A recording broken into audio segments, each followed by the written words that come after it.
Okay, so right here we are drilling to the frame rail to make some rivets to hold the turbo mount on there.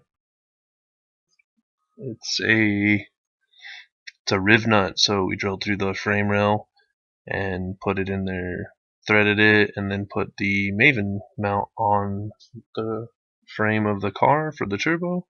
Since this thing's a 78-75, it's pretty heavy. 70, 80 something pounds, something like that. So you can see we're drilling there, got it on the jack, and it's around the side right by the manifold. You plug the water pump, the heater core relay, or whatever you call that. There's the mount that we made for the frame. So here's the mount on the turbo. It's got a little bend there. You can see once it's put in the car, it looks pretty like it was meant to be there, like it was home. It just looks like it was made there, Here's like after the fact. You can kind of see that.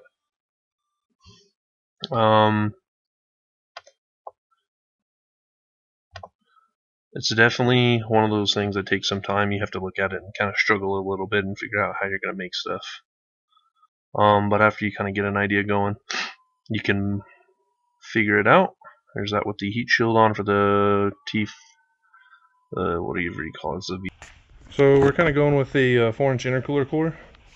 I just looked up CX Racing's kit and copied the dimensions for a core and got one for $160 on eBay. It's a 4-inch core.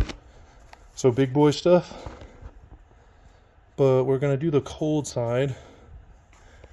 And most likely, just come up and over there. But mounting a turbo is such a pain on these tiny things. Like, there's no room. And then for one, this mount's sweet. Kind of did a Maven mount. The bolts of the frame, my pastor Josh did that. And I just painted it and drew on it and all that stuff, but it bolts to the center cartridge of the turbo.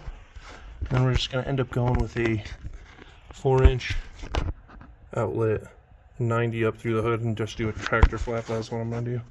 But we're trying to figure out how to do the piping for the hot side and the cold side, since this BS Racing turbo is a 3.5-inch outlet V-bend for the compressor side and a 3-inch outlet V-bend for the exhaust side, which is kind of a pain, but I guess that's what you have to do when you make big power, is have V-bend.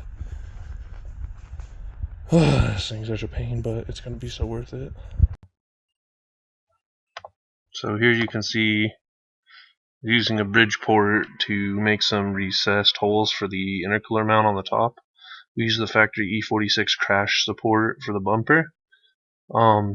Since I'm not going to have a crash support or anything like that, I'm just going to try to factory bumper and then trim it.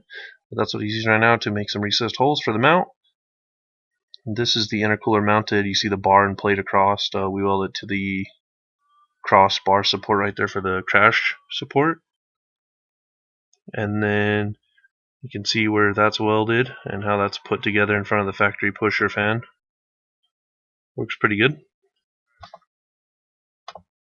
Alright, so we are currently building the exhaust. Josh is. Already building. Let's see. Coming up here. Got the turbo line down in there off the pan. Hard to see, but then basically it comes up and over. I need to get more line to go. So that is like commercial grade welding, dude. Is it? Commercial grade? I'll show you in a second. Some of them are coming out. Ooh. Looks good. Oops, sorry.